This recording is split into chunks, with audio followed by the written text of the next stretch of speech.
Mabuhay, Kamustika, welcome. How are you? This is Bob from Love Beyond the Sea.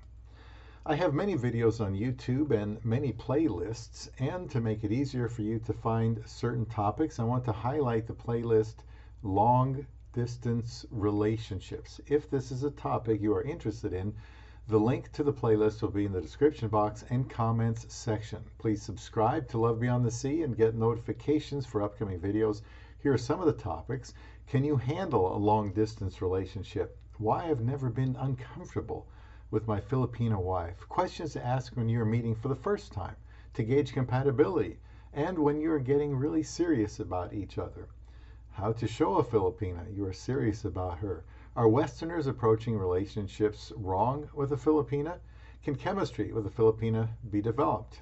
How long does it take to know a Filipina? The real reason to not send money to a Filipina. 6 ways to stay committed in an LDR.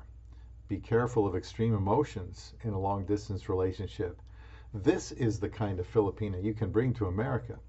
How many Filipinas should you chat with to find the one? Signs of a healthy foreigner-Filipina relationship, confronting the many obstacles to marry a foreign wife, and how to know when to stop chatting with a Filipina. These are just some of them. Everything you need to know about relating to and being married to a Filipina can be found right here on Love Beyond the Sea.